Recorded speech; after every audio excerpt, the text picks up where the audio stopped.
Ini saya akan memberikan sedikit pengalaman, berbagi pengalaman dengan teman-teman, khususnya untuk petani gaharu atau pohon surga, bahwa kita melakukan inokulasi itu maksimal di umur dari penanaman itu kisaran 4 atau sampai 6 tahun, teman-teman. 4 sampai 6 tahun itu maksimal. 7 masih bisa. Kenapa? Apa alasannya? Alasannya bahwa ketika kita memberikan inokulasi, memberikan suplemen, jadi daya serapnya itu kuat, karena dalam masa itulah masa pertumbuhannya, teman-teman. Nah, jadi pertumbuhan itu tidak berarti dia itu tua, tidak berarti berapa tahun umurnya, akan tetapi di sini daya serapnya, teman-teman. Daya serapnya itu dia maksimal mulai dari 6 tahun, 4 tahun, 6 tahun, 7 tahun itu mulai daya serapnya itu semakin kuat. Nah, di situ kita memberikan inokulasi, memberikan infus. Karena apa? Karena ketika umur yang seperti itu, maka kita akan mendapatkan hasil yang memuaskan, teman-teman. Mendapatkan hasil yang memuaskan. Nah, jadi di sini nih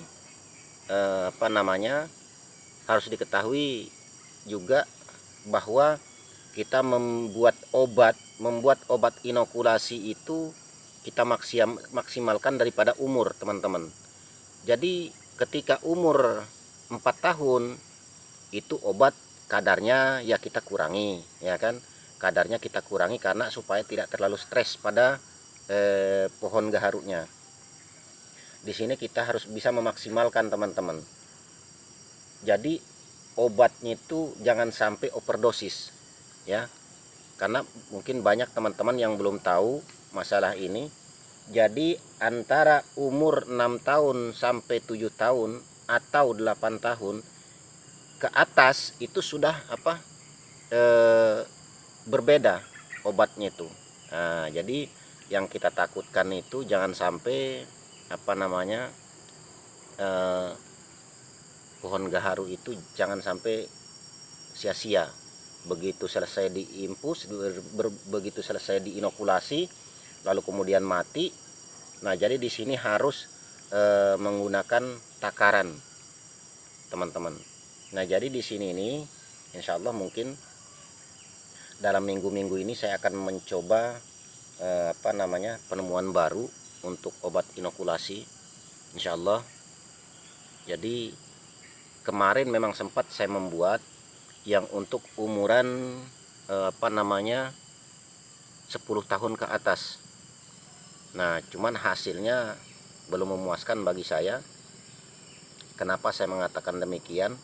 Karena saya tidak akan pernah merasa puas sebelum hasilnya maksimal, teman-teman. Akan selalu saya coba, apapun alasannya, saya akan tetap mencoba untuk memfermentasikan obat inokulasi ini.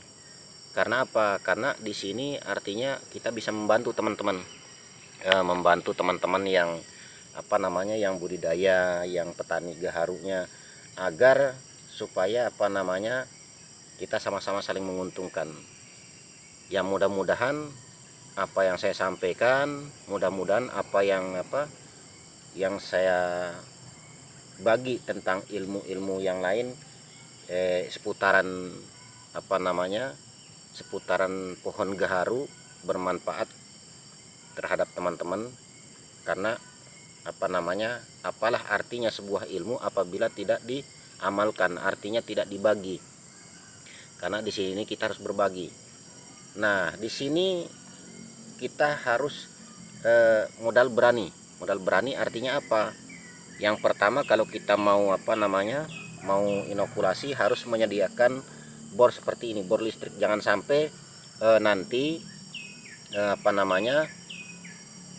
kita menggunakan, memang betul, memang enak kita menggunakan bor listrik, akan tetapi kita kewalahan untuk kabelnya. Ya, barangkali jauh dari rumah sekitar 3-4 kilo, masa kita harus mentang kabel sepanjang itu gitu. Nah jadi artinya di sini saya memberikan gambaran kepada teman-teman, tidaknya harus menyediakan bor ya, bor elektrik, terus itu apa namanya selang infus sama kantong itu diikat ya kan, diikat. Nah seperti ini teman-teman, tidak perlu menggunakan kantong besar teman-teman, cukup apa namanya kantong es lilin ya teman-teman. Nah jadi ini pun ini sudah apa namanya lumayan banyak isinya ya, lumayan banyak isinya. Nah jadi di sini untuk ini saja kita targetkan dalam satu pohon itu maksimal daripada umur gaharu. Kalau sudah umur 6 tahun seperti ini dalam satu pohon itu paling enggak kalau tinggi itu sekitar 40 atau 50 impus teman-teman ya kantongnya.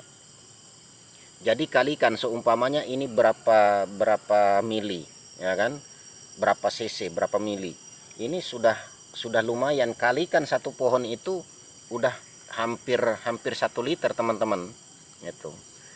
Nah jadi dengan kantong yang besar ya, dengan kantong yang besar dengan disamakan dengan ini sebenarnya kurang lebih aja itu, kurang lebih aja hasilnya larinya.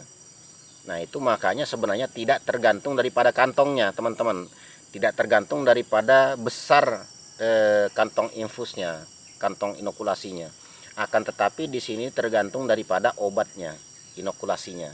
Nah ini yang teman-teman harus ketahui, bahwa ketika apa namanya memberikan obat inokulasi itu harus betul-betul maksimal ya obatnya, mulai dari obatnya, terus cara pengeborannya. Jadi pengeboran itu jangan sampai lari lurus ya, karena itu daya serapnya agak kurang, akan tetapi kemerengannya itu maksimal sekitar dari atas itu ke bawah itu sekitar 2 atau 3 cm teman-teman larinya. Kita harus ke bawah yang ngebornya seperti ini, agak mereng ke bawah, agar tujuannya apa? Tujuannya apa namanya supaya daya serapnya itu lebih kuat teman-teman. Nah, karena apa? Karena daya serap mata bor rata dengan apa agak menjulang ke bawah itu lebih kuat daya serapnya daripada yang bor rata itu.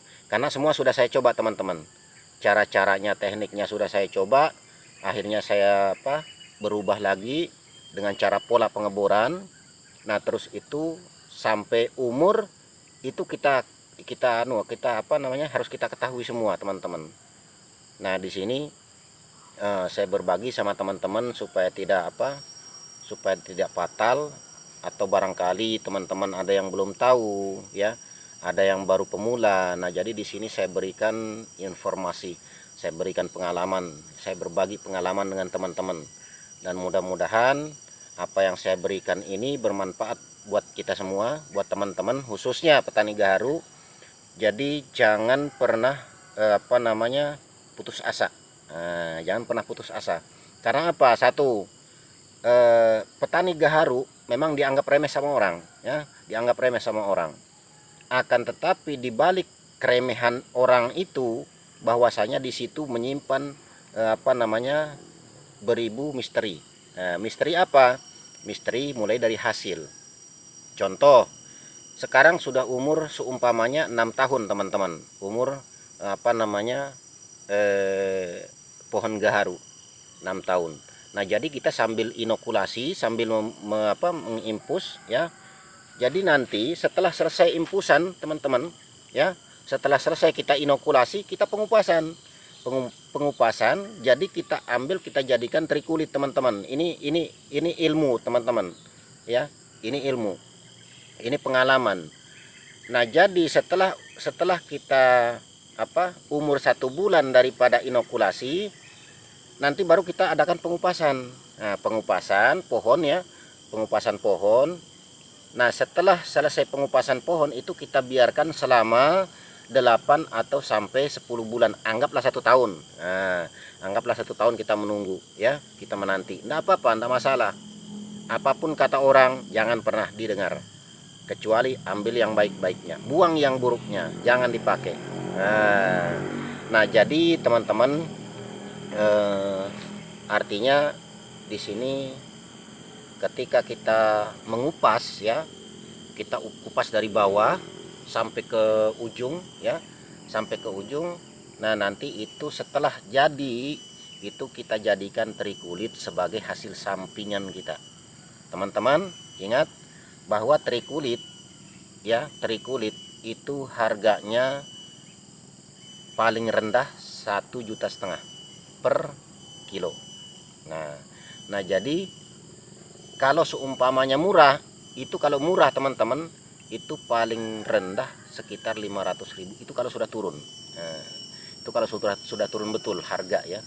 Akan tetapi kalau lagi naik-naiknya harga gaharu, harga surga, pohon surga, ya itu dimaksimalkan paling tidak 2 juta atau 2,5 juta. Itu harga teri teman-teman, teri kulit. Nah jadi kenapa saya mengatakan demikian? Jadi jangan pernah berputus asa, jangan pernah patah semangat untuk petani gaharu. Pokoknya tunjukkan kemampuan kita.